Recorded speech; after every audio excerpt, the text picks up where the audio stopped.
हे अपने हृदय को कोमल मत कर। मोह मदिरा का पान करके पूरे जीवन को नष्ट करा देने वाली ये माया अपने आकर्षण में बांधकर तुम्हारा मानव देह नष्ट कर देगी। मत करना कोमल हृदय, वज्र के समान कठोर हृदय कर ले, राग का त्याग कर। अगर गृहस्थी में तो सबको भगवत स्वरूप मानकर शोक और मोह से ऊपर उठने के लिए नाम जप करते हुए, जो भी आपके पास ईश्वर है पूरे परिवार की सेवा करते हुए भगवत समर्पण कर दो। राग मत करो, जो है उनकी परवाह नहीं, जो चले गए उनकी चिंता नहीं, बिल्कुल धर्म पूर्वक ईश्वर भाव से मुक्त हो जाओ। और वैराग्य का तो मार्ग ही सिंहवत और निराला है।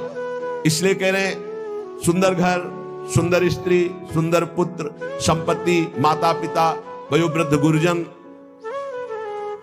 ये सब भगवत स्वरूप मानकर गृहस्थी में नाम जप करते हुए इनकी सेवा करो मंगल में। अगर ममता में फंस गए, मोह में फंस गए तो पूरा जीवन निपटा देगी माया। न भजन होगा, न साधन होगा, न भगवत प्राप्ति की कोई बात होगी। पूरा इतना कीमती जीवन नष्ट हुआ, फिर मरे, कोई माता पिता पत्नी पुत्र परिवार साथ नहीं, तू फिर अकेला अपने वही मोह जनित पाप कर्म करके फिर नई योनियों में जाएगा, फिर भटकेगा। इसलिए यो याया देव वृंदावन में मखिलई स्तूयते धन्य धन्य। धन्य है जो सर्वस्व का त्याग करके वृंदावन का अखंडवास स्वीकार कर लिया। और धन्य वो भी हो जाएगा जो वृंदावन का आश्रय लेकर सत्संग सुनते हुए भजन प्रारंभ कर दिया गृहस्थी में रहते हुए। अब अपने भजन को कैसे हम बचाएं, कैसे बढ़ाएं, कैसे उसको बचाएं। कृपा से भजन हमारा जो शुरू हुआ तो नोश्रणवन नैव गृहणन सकल तनुभृताम क्वापि दोषम गुणम वा। बहुत विचित्र खेल माया का है। अगर किसी की निंदा की तो वो दोष तुम में बहुतायत रूप से आ जाएगा। ये बात गांठ बांध लो। क्यों अपने को नष्ट करना चाहते हो?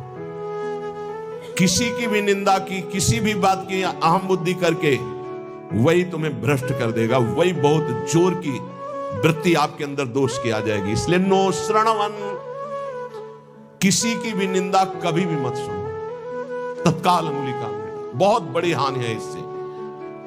ये 100 बार तो श्लोक आए होंगे ऐसे जिनमें ये वर्णन किया। नो श्रणवन, ये आप सत्संगी हैं, अपने ऊपर आप कृपा करें, कभी किसी की भी निंदा। अरे बहुत विचित्र बात है। निंदा की तो बात जाने दो, अगर भजन करते हो हल्का शब्द निकल जाएगा तो भजन में विक्षेप पड़ जाएगा। हल्का शब्द हो गया तो भजन में विक्षेप पड़ जाएगा। ये हम देखते हैं। शब्द में त्रुटि हो गई तो भजन में, फिर ये लोग जो बड़े बड़े अपराध करते हैं, भगवान जाने इनकी क्या गति होगी। कैसा इनका हृदय है कि ये मुस्कुरा रहे हैं अपराध करके। हल्का वचन निकल जाए जो सम्मान पूर्वक है लेकिन उनके यथायोग्य नहीं है, तो उसमें भजन में अंतर पड़ जाए। नो श्रवण, एकदम आदेश कर रहे हैं, किसी की कहीं भी निंदा है जो कान में उंगली डालो। इसीलिए जीवन भर एक सूत्र रहा है, असंग। किसी से दोस्ती नहीं रही, क्योंकि जब अपनापन होगा तो खड़े होकर बात करेगा, एक की प्रशंसा करेगा, एक की निंदा करेगा। किसी से भी जरा सी प्रियता से बात कर तो फंस गए। सेवक जी महाराज बहुत सावधानी से कह रहे हैं, तब सुख हरिवंश गुण नाम रसना रटत और बहुवचन अति दुख दानी। तभी सुख है जब हरिवंश के नाम और गुण को ये वाक इंद्री रटती रहे, ये रसेंद्री स्वाद लेती रहे, और कुछ बोले तो दुख दानी, निश्चित दुख में फंस जाओगे।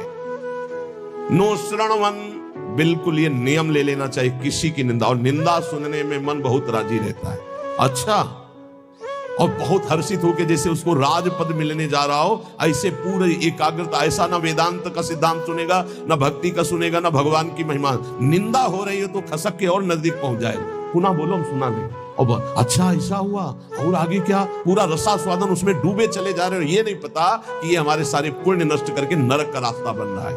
नो श्रणवन नैव ग्रहणन, सुनाई पड़ गया तो स्वीकार ही नहीं करना कि वो दोषी है। नहीं नहीं, भगवान जिसको जैसे चला रहे चल रहे, पूरी सृष्टि उन्हीं के चलाए चल रही। यंत्रारूढ़ानि मम माया, नहीं नहीं, मुझे तो भगवान की दिव्य लीलाओं में जाना है, माया जनित लीलाओं के गुण दोष नहीं देखने। ना सुनना है और ना ग्रहण करना। ग्रहण करना होता है कि वास्तविक ऐसा ही है, हाँ वरे वो तो ऐसा। अब जिंदगी भर जब उसकी बात आएगी तो पहले वो दोष हो जाएगा।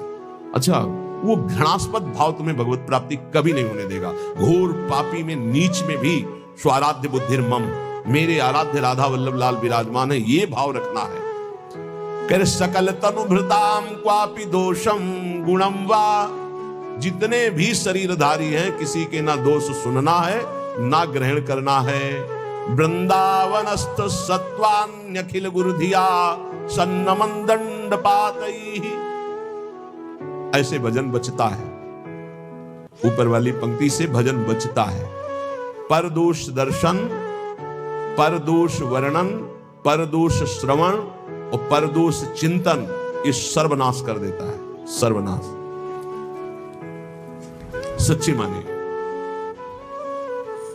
किसी का भी उपहास कभी मत करना, कभी निंदा मत करना, कभी निंदा मत सुनना। नहीं, 100% आप लिख लो, कुछ दिनों में वो आपके ऊपर हावी होगा। किसी के प्रति भी दोष बहुत बहुत बहुत देखा है, बहुत बार देखा है, इसलिए कभी किसी के दोष न सुने, कभी ऐसा ना, नहीं तो फंस जाएगा, फंस जाएगा। माया भगवती इतनी चतुर है कि जानने में नहीं आता कि मैं फंस रहा हूं, जानने में नहीं आता। और वृंदावन में तो कभी भूलकर किसी के प्रति दोष न करे, क्योंकि लाडली जी ने पसंद किया, उसको रखा है, तो फिर हमें दोष करने की क्या सामर्थ्य है। जब लाडली जो मुझ जैसे नीच को वृंदावन में रखे हैं तो उसको वृंदावन में रखे, तो हमारा अधिकार कैसे जब हम अपने को देखते हैं तो हम बड़े अधिकारी थोड़ी है वृंदावन वास के। हम पर जब कृपा हुई तो उन पर भी कृपा हुई, तो जब उन पर कृपा होगी पूरी तो वो भी महात्मा बन जाएंगे, हम दोष दर्शन क्यों करें। तो वृंदावनस्थ सत्वान्यखिल गुरुधिया सन्नमन दंड पातई, अगर वृंदावन के किसी भी वासी पर दोष दर्शन हो जाए तो प्रणाम दंड पाते हैं।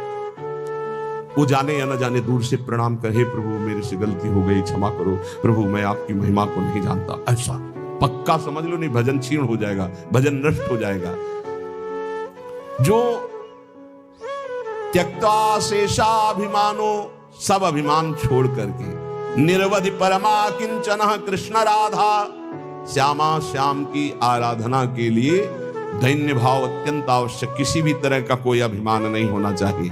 त्यक्त्वा शेषाभिमानो, कोई भी अभिमान शेष नहीं है, रूप का, जवानी का, इन शरीरों का अभिमान, यौवन, बाहुबल बहुत विचित्र है। कुछ भी हो जाए तो जीव का ऐसा गलत स्वभाव पड़ गया, वो अभिमान कर लेता है। हम अपने आप तो बहुत छोटे हैं। भगवान शंकर तांडव कर रहे थे तो 2 तालियों से ऐसे बाणासुर ने ताल मिलाई,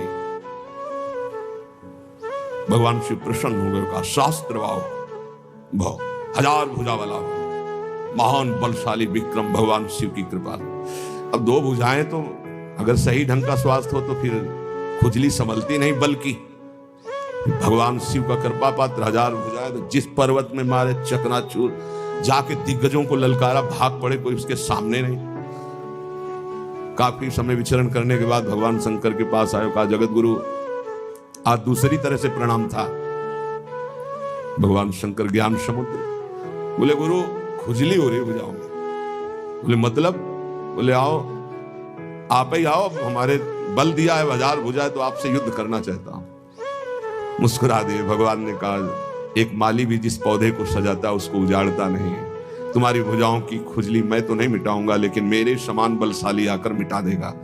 तो जब प्रद्युम्न पुत्र अनिरुद्ध और उषा जी का बड़ा एकांतिक मार्मिक प्रसंग है कि उषा जी ने स्वप्न में देखा अनिरुद्ध जी को पहली बार। अब वो विकल, ना उनको भोजन अच्छा लगता, ना नींद अच्छी लगती।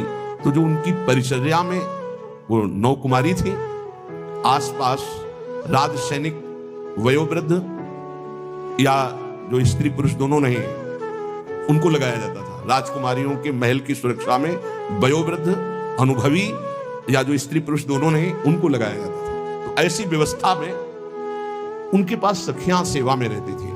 कभी कभी कोई सूचना मिलने पर बाणासुर के, अब उषा जी को इस तरह विक्षिप्त देख करके ना भोजन, ना नींद, ना बल, तो उनकी एक बहुत प्रिय सखी चित्रलेखा थी, जो बड़ी योगिनी थी, शक्ति संपन्न थी। उसने कहा सखी, मेरी सखी होते हुए तुम इतना उदास, बोलो ना, कोई ऐसा विषय है जो गुप्त विषय तुम बता नहीं सकती, वही तुम्हें इतना विक्षिप्त कर रहा है। मैं समझ रही हूं कोई विषय तो है।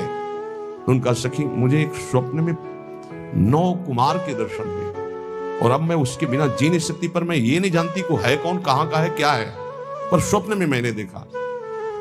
तो उनका स्वप्न में आपने देखा तो त्रिभुवन का कोई ऐसा नहीं है जिसका मैं चित्र न बना सकूं, और तुम्हारे सामने साधारण कोई आ नहीं सकता, क्योंकि साधारण से तुम मोहित नहीं हो सकती।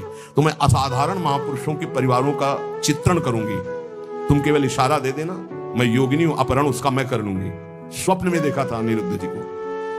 वो बड़े बड़े नागलोक, स्वर्गलोक, सब लोगों के बड़े बड़े जो सुंदर हैं, गंधर्व हैं, देवता हैं, यक्ष हैं, फिर मानव लोक का। तो जय भगवान श्री कृष्ण का चित्र आया तो मुस्कुराए, बोले बस कुछ मिलता जुलता ऐसा ये तो नहीं है प्रद्युम्न जी, बस कहा बिल्कुल नजदीक पहुंच चुके हो, मिलता जुलता ही चित्र है बिल्कुल। और जे ही अनिरुद्ध जी का आया सो रो पड़ी, बोले यही मेरे चित्त का अपहरण कर लिया। बोले बहुत बड़ी जगह तुम्हारा स्वप्न होगा आसक्ति हुई है, पता है द्वारिकाधीश भगवान श्री कृष्ण के नाती है अनिरुद्ध जी। सुदर्शन चक्र का रात दिन पहरा रहता है द्वारिका में, किसी का भी प्रवेश नहीं, बहुत महान जगह तुम्हारी आसक्ति हुई, पर मैं अपने प्राण त्याग कर भी सखी तुम्हें मुस्कुराते देखना चाहती हूं। उनका अगर मुस्कुराते देखना चाहती थी इनसे मिलवा दो। स्वप्न में देखा था भगवान सुदर्शन चक्र से प्रार्थना की, वो योगिनी थी कि बिना भगवान श्री कृष्ण की इच्छा के अनिरुद्ध जी का उषा जी के स्वप्न में जाना असंभव है। वो संभव हुआ तो श्री कृष्ण इच्छा से। तो हे सुदर्शन जी, आप भगवान श्री कृष्ण के पार्षद हैं, यदि श्री कृष्ण की इच्छा से ऐसा हुआ है तो मुझे उनकी इच्छा का संपादन करने के लिए आप निर्विघ्न मार्ग दीजिए।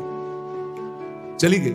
सुदर्शन जी ने बादल पहुंच पलंग से उठा लिया अनिरुद्ध जी को। योगिनी थी, महल में आके उषा जी ने देखा, जो मेरे स्वप्न का विषय थे वो साक्षात गले लग गई चित्रलेखा जी की और कहा तुम धन्याति धन्य मुझे कर दो। अनिरुद्ध जी की जब आंख खुली तो अपना महल नहीं है, तो धैर्यपूर्वक समझाया कि मैं अपहरण करके लाई हूं, ऐसा ऐसा ऐसा। भगवान श्री कृष्ण के पुत्र कामदेव प्रद्युम्न जी और उनके पुत्र अनिरुद्ध जी ये भगवान ही है। वासुदेव संकर्षण प्रद्युम्न अनिरुद्ध, जैसे राम लक्ष्मण भरत शत्रुघ्न, ऐसे ही वासुदेव संकर्षण प्रद्युम्न अनिरुद्ध, ये भगवान ही चार रूपों में, भगवत स्वरूप अनिरुद्ध जी। अब तो क्या हास्य विनोद, विविध प्रकार की क्रीड़ाएं। जो वयोवृद्ध संरक्षक थे एक बार निकलते हुए उषा जी को देखा, बाणासुर को सूचना पहुंचाई कि आपकी बेटी के हाव भाव और प्रसन्नता को देखकर लगता है किसी पुरुष का संयोग हो चुका है, तो उनका सबकी गर्दनें उतार दी जाएंगी, बाहर से कौन पुरुष जा सकता है। तो बोले वचन देता हूं इतनी भारी सुरक्षा है कि बाहर से वायु भी बिना अनुकूल हुए हमारे नहीं जा सकती। दैवी शक्तियों का पहरा है। बाणासुर की कुल माता थी जो पूरे नगर की रक्षा करती थी, पर योगिनी चित्रलेखा जी की इस चाल को कोई नहीं जान पाया था। बाणासुर ने कहा ऐसा कि मेरी बेटी को कोई दूषित कर दे मुझ जैसे बलवान के होते हुए, अब उसको कौन रोक। सीधे जो ही गए सो पलंग पे उषा जी और अनिरुद्ध जी पासे खेल रहे थे और सखिया बेटे हास्य विनोद। जेवी अनिरुद्ध जी को देखो, उषा जी ने देखा अनिरुद्ध जी तो सिंहवत, बंदी बनाने के लिए लाख कोशिश की, मार मार के सैनिकों को, भगवान के स्वरूप है अनिरुद्ध। आखिरकार महाबली बाणासुर अपनी शक्तियों का प्रयोग करके अनिरुद्ध जी को बंदी, देवर्षि नारद जी पहुंच गए द्वारिका। प्रभु खोज कर रहे थे अनिरुद्ध जी की, उषा जी के महल में बाणासुर ने बंदी बना लिया है। बलराम जी ने सुना, ये जानते हुए कि हमारा वंशज और उसको बंदी बना लिया, शोणितपुर को नष्ट कर दूंगा। अब बलराम जी द्वारिकाधीश पूरा वैभव, सूचना मिली युद्ध की, तो इधर अपने चेला के साथ भगवान शंकर, बलराम जी के साथ द्वारिकाधीश, आमने सामने युद्ध प्रारंभ। अब भगवान शंकर पशुपतास्त्र तो नारायणास्त्र दिव्यास्त्र। भगवान श्री कृष्ण ने इशारे से कहा कि आप ही का तो रचा हुआ सारा खेल अपने चेला की भुजाओं की खुजली मिटाने के लिए आपने ही तो हमें बुलावा दिया है। एक बाण मारा भगवान श्री कृष्ण ने जन्मणास्त्र, बाणासुर की भुजाओं को जब चार रह गई सब काट दिया। भगवान श्री बस प्रभु बस। बोले प्रभु मैं तो आपकी ही आज्ञा का अनुमोदन कर रहा हूं। और आवेश में भरे हुए थे। इतने में उनकी कुल माता जो पूरे राष्ट्र की रक्षा करती थी, देवी शक्ति, वो दिगंबर होकर खड़ी हो गई। तो भगवान श्री कृष्ण वहां ये लिखा हुआ है कि यदि अचानक किसी माता बहन के किसी अंग पर दृष्टि पड़ जाए तो दोबारा दृष्टि ना जाए। अगर किसी दिगंबर माता बहन की शरीर की दृष्टि आप दोबारा की तो सारे सुकृत नष्ट हो जाएंगे। भगवान होते हुए भगवान श्री कृष्ण तत्काल नेत्र फेर लिए और वहीं युद्ध का समापन हुआ। भगवान शिव जी ने समझाया कि उषा और अनिरुद्ध जी का विवाह हुआ। ये अहम इतना पुष्ट है कि अपने गुरुदेव से कह रहे कि मेरी भुजाओं की खुजली मिटा दू। बाणा यहां के त्यक्त्वा शेषाभिमानो निर्वधि परमा किंचन कृष्ण राधा। यदि आप अपने भजन को बढ़ाना चाहते हो तो नो श्रवण नयु ग्रहणन, ना किसी की निंदा सुनो और ना स्वीकार करो कि ये दोषी है। सकल तनुभृताम क्वापि दोषम गुणम वा, पूरी सृष्टि के किसी भी जन के दोष या गुण स्वीकार मत करो। गोस्वामी तुलसीदास जी बहुत बड़े महापुरुष हैं। आज तक बचपन से लेकर के आज तक वो एक बार आए थे भक्तमाली जी, उन्होंने कहा मुझे तो ऐसा लगता है कि आपके ब्लड में ही रामायण है, ब्लड में ही गोस्वामी तुलसीदास जी। हम कहा मान लीजिए ऐसा ही है, क्योंकि जहां जन्म हुआ वहां का वातावरण ही ऐसा था, डीएनए में ही तुलसीदास जी है। सच्ची मानिए, कोई प्रसंग नहीं जाएगा जो विनय पत्रिका और रामायण से उसका तात सुनहु माया कृत गुण अरु दोष अनेक, गुणया उभय न मानई मानहि सो अविवेक, न गुण न दोष किसी के, सब में भगवत भाव। त्यक्त्या शेषाभिमानो, ये बहुत कठिन है अभिमान का त्याग करना। अभिमान का त्याग करके अकिंचन भाव से यदि राधा कृष्ण श्यामा श्याम की उपासना हो तो बोले प्रेमानंदाश्रु मुंचन, फिर प्रेम आनंद का प्रकाश हो जाएगा। प्रेमानंदाश्रु मुंचन, अश्रु मुंचन करते हुए, ये भक्ति का प्रसाद है। निवसति सुकृति कोपि वृंदावनांतः, कोई बड़ा भजनानंदी महात्मा ही ऐसा जो प्रेम से अप्लावित होकर सुप्रवाह करते हुए श्रीधाम वृंदावन वास करे तो फिर उसकी दशा क्या होती? बोले क्रंदनार्त स्वरेण क्षितिषु, आकाश की तरफ देखता हा प्रियालाल और रो रहा है। परिलुंठन, भूमि में लौट रहा है रज में। सन्नमन, सबको नमस्कार कर रहा है, लताओं को, वृक्षों को, पशु पक्षियों को, जो सामने पड़ता है। नमन प्राण बंधुम, सबको दिखता है मानो मेरी आत्मा है, मेरी प्रीतम है। कुरुवंदन्ते तृणान्या ददनु करुणा दृष्टे काकुकोटि, सबसे कृपा कटाक्ष, मुझे अधम पर कृपा। ये हमने देखा वैष्णवजनों, मुझे अधम पर कृपा करो, मेरा भजन बन जाए, हम पर श्री जी करुणा करें, मेरा नाम जब चले। और रात दिन भजन कर रहे हैं। और काकुवाणी, दैन्य वाणी के द्वारा सबसे बर्ताव। फिर तिष्ठन्नेकांत वृंदा विपिन तरुतले सभ्य पाणो कपोलम, कभी कभी एकांत में से बैठ करके पाणो कपोलो और रुदन, हा प्रिया हा लाडली जो, न्यस्याश्रुएण मुंचन नयति, इतना अश्रु भूमि गीली हो गई नीचे की। दिन निशाम को भी धन्यो तनन्यः, धन्याति धन्य हो गया वो जो रात दिन प्रिया प्रीतम के चिंतन में है, अश्रु प्रवाह करता है। जो उसको देख ले, जो उससे बोल ले, अमोघश्च, निश्चित उसका परम कल्याण हो जाएगा। संतवाणी प्रसंग चल रहा है। संतवाणी में श्री सनत कुमार जी, कल के प्रसंग में यहां विश्राम हुआ था। सा एवाधास्तात् सा उपरिष्टात् सा पश्चात् सा पुरस्तात् सा दक्षिणतः सा उत्तरतः सा एवेदः सर्वमिथ्या तो अहंकारादेश।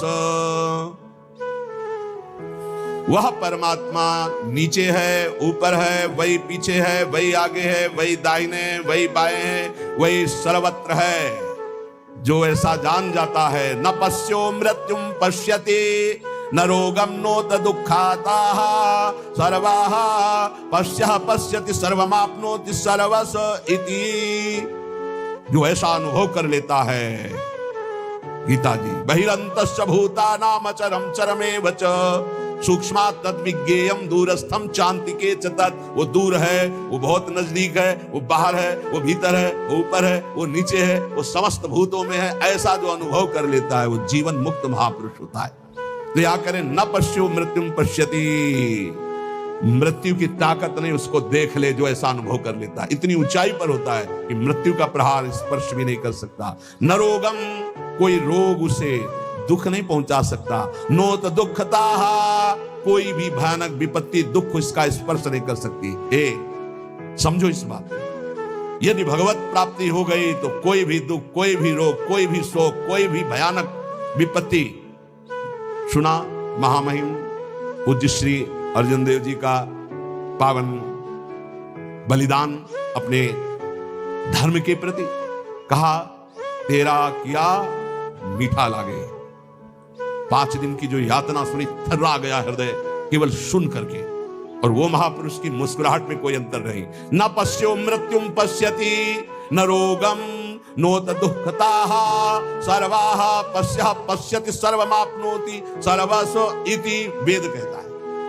मृत्यु भी उसे देख नहीं सकती। कोई रोग, कोई शोक, कोई विपत्ति, कोई संकट, कितनी बड़ी बात है। तेरा किया मीठा लगे, हरिनाम पदारथ नानक मांगे। विकल हो जाता है हृदय से महापुरुषों का कितना बड़ा भयानक पीड़ा का समय, और उनको कोई कष्ट का आभास। ये देखो वेद कहता है न पश्यो मृत्युम पश्यति। मृत्यु की ताकत नहीं कि उसको दुख दे दे, रोग की ताकत नहीं, भारी विपत्ति दुख की ताकत नहीं। जो देखता है क्या, आगे पीछे ऊपर नीचे सर्वत्र मेरा भगवान। वो क्या कह रहे, आप में इतनी सामर्थ्य कि आप पूरे तख्त को भस्म कर सकते, मुझे आदेश करो।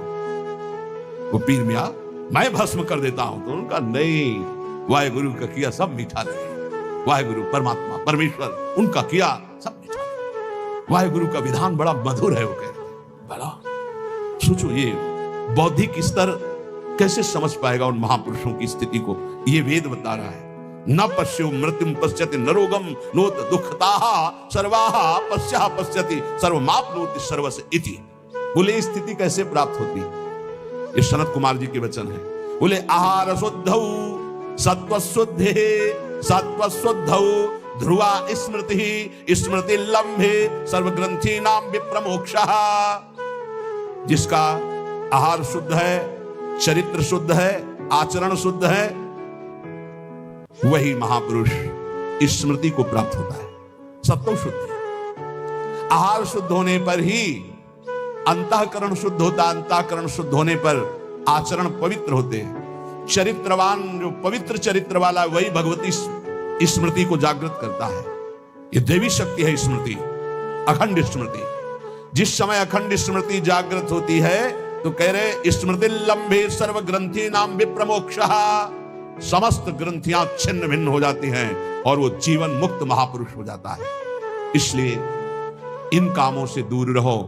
निवृत्ति ही श्री सनत कुमार जी का उपदेश, निवृत्ति कर्मणः पापात् सततम पुण्यशीलता सदवृत्ति समुदाचारः श्रेय एतदनुत्तमं मानुष्यम सुखम प्राप्य यह सज्जाति समुह्यति नालम सदुःख मोक्षाय संगो वै दुःख लक्षणाः। भूल कर भी कोई पाप कर्म मत करना, नहीं तो ये नष्ट कर देगा। कोई और नहीं, तुम्हारा पाप कर्म ही तुम्हारी बुद्धि में बैठकर या अन्य की बुद्धि में बैठकर तुम्हें दंड दे देगा। सदा सत्कर्म करो, सदाचरण करो, पाप कर्म से डरो। सनत कुमार जी कहे साधु पुरुष जिसे आदेश करते हैं कि ये करना चाहिए, वही बर्ताव पुण्य कहलाता है, और जिसे कहा जाता है ये नहीं करना चाहिए, वही पाप कहलाता है। उत्तम आचरण करने वाले बनो, सदाचार पालन करो। जहां सुख का नाम नहीं है, ऐसे मानव शरीर को पाकर विषय भोगों में रत जो होता है, वो अज्ञान में डूब जाता है। विषयों का संयोगी सीधे नरक गमन। त्रिविधम नरकस्येदं द्वारम नाशन्मात्मनः कामः क्रोधः तथा लोभः तस्मादेत्रयं त्यजेत्। काम, क्रोध, लोभ, मद, ये सीधे नरक पहुंचाते हैं। सीधे कामः क्रोधः तथा लोभः। गोस्वामी जी कह रहे काम, क्रोध, मद, लोभ सब ये नाथ नरक के पंथ, यही रास्ते हैं, ये नरक पहुंचा देंगे। इसलिए इस मानव शरीर को पाकर विषय भोगों में जो आसक्त होकर अज्ञान मोह में डूब करके अपना समय नष्ट कर देता है, वो कभी दुख से छुटकारा नहीं पाता है। इसलिए नित्यम क्रोध तपो रक्षेत् श्रियं रक्षेत् मत्सरात् विद्यां मानवा मानाभ्यामात्मानं तु प्रमादतः। मनुष्य को चाहिए, साधक को चाहिए कि जब उसका भजन बढ़ता है, तो उसके भजन को नष्ट करने के लिए, तप को नष्ट करने के लिए क्रोध बहुत बढ़ जाता है। इसलिए क्रोध के द्वारा अपने भजन और तप की रक्षा करे, क्षमा के द्वारा। जहां क्रोध हो तो समझ लो भजन तुम्हारे नष्ट करने के लिए ये लीला की गई है माया के द्वारा। क्षमा कर दो, चुप हो जाओ, शांत हो जाओ। कल एक उपासक बहुत अच्छे सुलझे हुए, तो उनका जब कोई हमें ज्यादा सताता है तो हम ये कह देते हैं, देख लेना श्री जी तुम्हें देख लेंगे। और फिर बोले जो उसकी दुर्दशा होती तो थोड़ा अच्छा लगता है कि हाँ भगवान हमारी सुनते हैं, हमका गलत भैया गलत, सब मिटिया मिट हो रहा है। ये जो साधन भजन करो सबका प्रयोग हो रहा है, तुम्हें आनंदित नहीं होना, तुम्हें रोना है कि ऐसा क्यों हो रहा है। तुम्हें प्रार्थना करनी कि हे प्रिया जो यदि मेरे मन में भी आ जाए तो इसको दंड मत देना, तब तुम्हारा भजन बचेगा। अगर ऐसे आनंदित होने लगे ना तो भजन भी नहीं होगा, आगे उल्टा आप पे आना शुरू हो जाएगा। तब सोचोगे कि भगवान तुम्हारी सुनते नहीं। नित्यम क्रोध तपो रक्षित, अपनी रक्षा तपस्या और भजन की क्रोध से कर लो, नहीं ये नष्ट कर देगा। क्रोध ऐसा होता है जब गुस्सा आती तो बाहरी गुस्सा हम अगर रोक लेते हैं तो अंदर से चलने लगता है कि ठीक है हम तो कुछ नहीं बोल रहे, पर हम जिनकी आराधना कर रहे हो तुम्हारे देख लेना पक्का हो जाएगा, पर तुम्हारा भजन चला जाएगा, ये बात पक्की। तो यहां कह रहे कि नित्यम क्रोध तपो रक्षित संयम। जहां कहीं भी साप दिया है किसी ऋषि ने तो उसी समय वहां लिखा मिलेगा कि वो तप के लिए, जैसे देवर्षि नारद जी ने जेवी नलकूबर मणिग्रह को श्राप दिया कि तुम वृक्ष योनि को, उसी समय फिर वो बद्रिकाश्रम के लिए लिखा कि तप के लिए चले गए, क्योंकि तप उधर लगा तो पूरा करो चल के उसे। भजन करना बहुत कठिन है, करके बचाना बहुत कठिन है, क्योंकि जहां आप भजन बढ़ाएंगे तो माया आपके भजन को छीनने के लिए प्रतिकूल व्यवहार करने वाला भेजेगी और आपको क्रोध दिलाएगी। यदि आप क्रोध नहीं दिलाए तो चतुर बचा ले गए भजन को, और अगर गुस्सा आ गई तो अहित तो उसका हो ही जाएगा, पक्का है जो आपको क्रोध दिला रहा है, लेकिन आपका भी अहित हो जाएगा क्योंकि आपका भजन क्षीण हो जाएगा। नित्यम क्रोध तपो रक्षित, नित्य सावधान रहो, तुम्हारे सामने तुम्हारे भजन और तप को नष्ट करने के लिए भेजा जाएगा। नित्य सुरक्षित भजन को बढ़ाना है, गुस्सा दिलाने के लिए।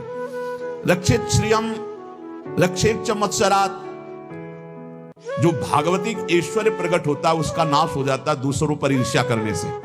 ध्यान रखना है। सनत कुमार जी बोल रहे तुम्हारा भजन क्यों नहीं प्रभाव दिखाई दे रहा, तुम्हारा तप क्यों नहीं आगे बढ़ रहा, बोले गुस्सा करते हो इसलिए तुम्हारा भजन क्षीण हो जाता है। बोले तुम्हारी भागवतिक संपत्ति वैभव क्यों नहीं बढ़ रहा, आध्यात्मिक, बोले तुम किसी से डाह करते हो, ईर्ष्या करते हो, मत्सरता करते हो। तो रक्षित च मत्सरात रक्षित श्रियम, अपने भागवतिक ऐश्वर्य की सुरक्षा के लिए किसी से ईर्ष्या मत करो, किसी से डाह मत करो। विद्याम मानावमानाभ्याम आत्मानं तु प्रमादतः, तुम्हें जो ज्ञान प्राप्त हुआ है वो नष्ट हो जाएगा यदि मान सम्मान में लग गए या अपमान में बुरा मानने लगे। मान सम्मान को अच्छा मानने लगे और अपमान को बुरा मानने लगे जो संसारियों को लगता है। अगर तुम ऐसा माने तो तुम्हारी विद्या नष्ट हो जाएगी जो तुम्हें भागवतिक ज्ञान प्राप्त हुआ है। इसीलिए श्रीपाद प्रबोधानंद जी ने वृंदावन महिमामृत में कहा, सम्मानम कलयाति घोर गरलम नीचापमानम सुधाः, सम्मान को घोर विष के समान समझो, नीच पुरुषों द्वारा किए हुए अपमान को अमृत के समान समझो। नीच पुरुषों के द्वारा जिसे तुम अपने शासन में ले सकते हो, तप के द्वारा नष्ट कर सकते हो या व्यवहार बल के द्वारा नष्ट कर, सब कुछ है, लेकिन आप सह गए, कुछ नहीं बोले। नीचापमानम सुधा, अमृत की तरह पी गए अपमान को, तो आप अपने भजन को बचा ले गए, अपने ज्ञान को बचा ले गए, अपनी विद्या को बचा ले गए। और यदि कोई सम्मान कर रहा है, आप हर्षित हो रहे, आनंदित हो रहे, मेरा सम्मान हो रहा है, तो आपका सद्ज्ञान नष्ट हो जाएगा।